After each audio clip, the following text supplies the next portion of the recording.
there's really big social justice inequalities that are affecting basically the community, Filipino community, the Asian community as a whole. So it was then that I started to look back and started to see all the discoveries that it was interrelated to the areas of immigration and how it has impacted those that are coming here to the United States.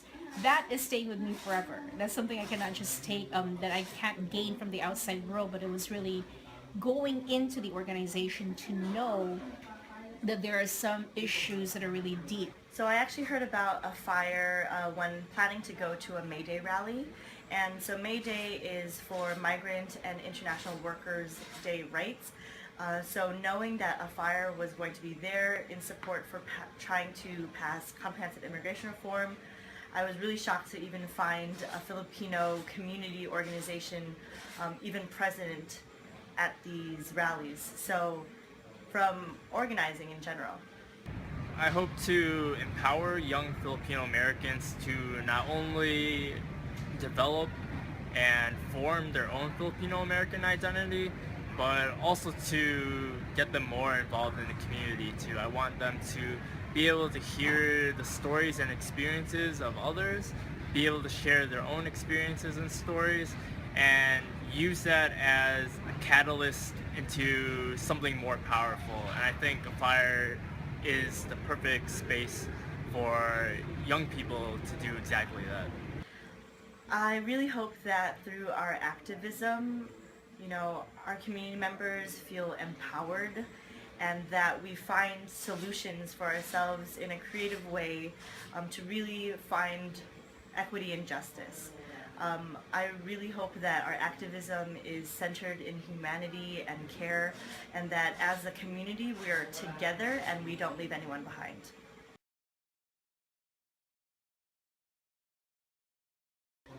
I want to be able to actually help empower those that do not have a voice. That is not just limited to the immigrant community, which is the Filipinos right now that we're helping with, but it's also really standing up for those that are experiencing injustice in some sort of their lives, from women to children, basically from immigrants as well too, that sometimes do not even know who they need to go to as far as resources are concerned. One incident that happened is that what they're complaining to me is about their employers, that they are actually abusing her. What kind of abuse? First of all, her working hours is longer from the time that they negotiate, like 8 to 5. She works 8 to 8 in the evening, and those 3 hours are not being paid. Second is they pay them every 2 weeks, not consistent, or every 3 weeks, or sometimes every week. So the tendency of the caregiver is waiting, and those unpaid hours are not being paid. So that's the 3 abuse that there. So since she'd been working for almost like 3 years with them, she's not just saying anything because she's afraid to be fired. And also, she's not yet a citizen, so she just wanna have an income. But still, she is been complaining already that this had been going on for a long years for her. So, as a person that she was telling me, I feel sad about it because I am also a caregiver, and I feel what she felt. So now I'm trying to really ask a support from the legislator that the Bill of Rights of the domestic workers should be passed, because this is a must to all the caregivers.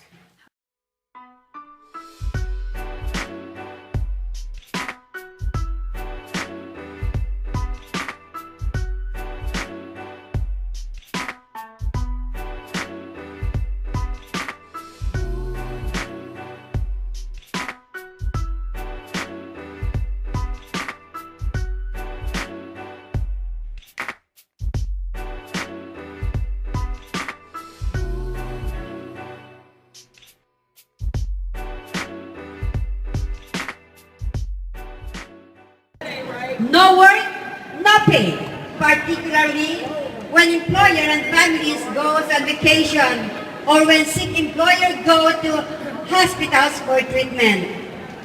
A caregiver just like you cannot find work for 3 days just to fill in for a week or two.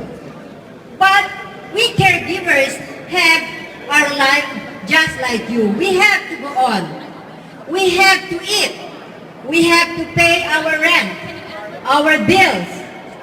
But if we are not paid, what will happen to us? We have to support our families. And we cannot live in dignity. We are depending on our income. And we are asking our elected officials to support the Domestic Workers Bill of Rights. We want change. What do we want? Domestic Workers Bill of Rights! When do we want it? Now! Okay. So, we are child caregivers, senior caregivers, house cleaners, housekeepers, cooks, couples, working for families, etc. But we want for fair labor treatment. We want to live with dignity and respect, and most of all, we want recognition for our contribution to society. Support the Illinois Domestic Workers Bill of Rights. Thank you. I feel like so sad about the situation that I cannot do anything, but since I know that there is an AFIRE that would help out and we could express our rights being a domestic worker. So I think this is the answer that we need to really address the issue to the legislator to really help us out in this kind of situation. I'm really passionate about to be approved by the legislator is that first of all, it is for the benefit of the domestic helpers. Second, you help us out to be more upfront and then well supporting or taking good care of any kind of work as a domestic helper. We can deliver exactly and satisfied with the benefits that we are asking for.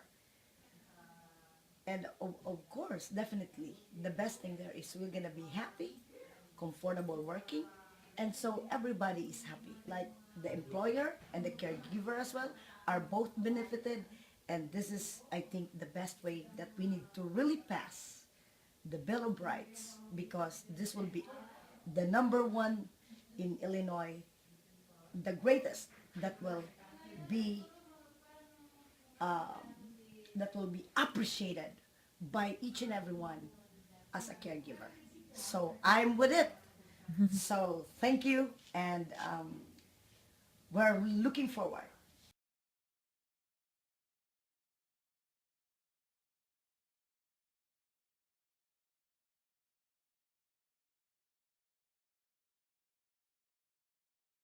We are essential! We are essential! We are essential! We are essential! No